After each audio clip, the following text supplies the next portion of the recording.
Mais que se passe-t-il à Clermont-Ferrand? Corps calcinés, fusillades, maisons incendiées. Voilà plusieurs mois que la ville est le théâtre d'une flambée de violence sur fond de règlement de compte lié au trafic de stupéfiants. Les 2 dernières nuits ont encore été émaillées d'incidents. Alors les patrouilles se multiplient. Nathan Acloc, Aurélie Albert et Sébastien Bonneteau. À proximité de la gare de Clermont-Ferrand, des policiers en quête de traces de drogue. Allez, tu cherches.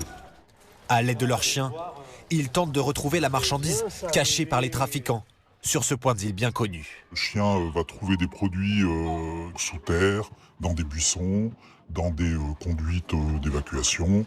Car le trafic de drogue est devenu récurrent dans ces quartiers et excède les riverains. L'un d'eux interpelle le préfet venu sur les lieux. C'est pas énorme comme ville. Il y a 2 ou 3 points de deal importants.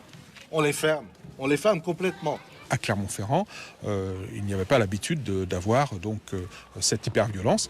C'est le narcotrafic, c'est le narcobanditisme qui dépasse le cadre local, qui est une délinquance et une criminalité organisée, qui est la cause racine de cette hyperviolence. Les effectifs de police sont en renfort dans toute la ville, accompagnés par une trentaine de CRS. Ces dernières semaines, des scènes d'une rare violence ont touché Clermont.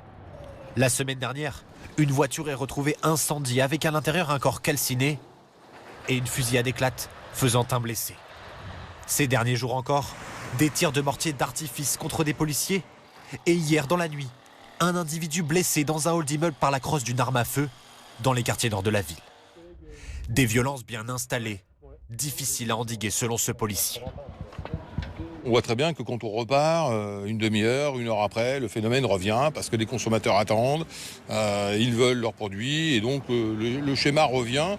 Là, ce sont des moyens qui sont fléchés, ce qui nous permet de rester plusieurs heures au même endroit. Et donc là, on voit que on commence vraiment à déranger. Depuis le début de l'année, 10 fusillades et 4 morts liés au narcotrafic ont été recensés sur la commune de Clermont-Ferrand. C'est un triste record. Les